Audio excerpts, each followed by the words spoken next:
Hello, എന്തൊക്കെയുണ്ട് വിശേഷം? സുഖമാണ് എല്ലാവർക്കും. ദേ നമ്മളുടെ ഇവിടെ ഇന്നലെ രാത്രി എന്ന് പറയാൻ പറ്റില്ല കേട്ടോ. ഇന്ന് വെളുപ്പിനാണ് ഏകദേശം ഒരു 2:30 ആയിട്ടുണ്ടാവും കേട്ടോ. ഒരു ശബ്ദം കേട്ടിട്ടാണ് കേട്ടോ നമ്മൾ ഉണർന്നത്. നോക്കുമ്പോൾ കൊടുങ്കാറ്റായിരുന്നേ. കാറ്റടിച്ചിട്ട് നമുക്ക് വീട്ടിൽ പോലും നിൽക്കാൻ പറ്റാത്ത അവസ്ഥയായിരുന്നു കേട്ടോ. പേടിച്ച് വിറച്ച് പോയിട്ടോ.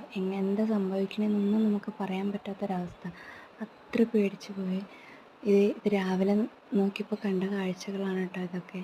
നമ്മളുടെ മാങ്ങയെല്ലാം ഫുള്ള് വീണു. മാങ്ങയുടെ കൊമ്പൊടിഞ്ഞു, മാങ്ങയെല്ലാം വീണു. ചിലതൊന്നും ഒന്നിനും പറ്റില്ല കേട്ടോ. പിന്നെ ഒരു സമാധാനം എന്താ വെച്ചാൽ നമ്മുടെ വീട്ടിലോട്ടൊന്നും വീണില്ല കേട്ടോ. അത് തന്നെ വലിയ ഭാഗ്യം. നമ്മുടെ ചെടികളെല്ലാം ഒലഞ്ഞു പോയി കേട്ടോ. ഇനി അതെല്ലാം ശരിയാക്കി വെക്കണം. നമ്മുടെ മുരിങ്ങയാണ് ഫുള്ളായിട്ട് പോയിട്ടുണ്ട് കേട്ടോ. അതിൻ്റെ അത് കായൊക്കെ ഉണ്ടായി വന്നതായിരുന്നേ. ഇതൊരു മാവാണ്, അത് ഫുള്ള് പോയി. ഇനി അതാകെ ഒരു തടി മാത്രമേ ഉള്ളൂ. അതിനകത്ത് നിറയെ മാങ്ങയുണ്ട് കേട്ടോ. ആ കിടക്കുന്നതൊക്കെ മാങ്ങയുണ്ട്.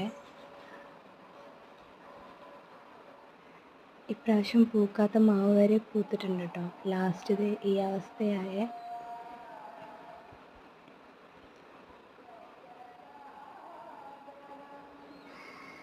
കവുങ്ങും വാഴയും പ്ലാവും എല്ലാം പോയേ.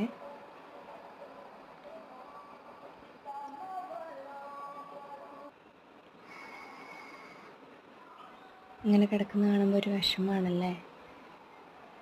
മാങ്ങയെല്ലാം കൂട്ടി വെച്ചു കേട്ടോ. ആർക്കെങ്കിലുമൊക്കെ കൊടുക്കാമല്ലോ. കുറച്ച് നമ്മളും എടുത്തു വെച്ചു. പിന്നെ ഏകദേശം ഇങ്ങനെ ഒരു പരുവത്തിലാക്കി വെച്ചു കേട്ടോ. ഇന്നലെ രാത്രി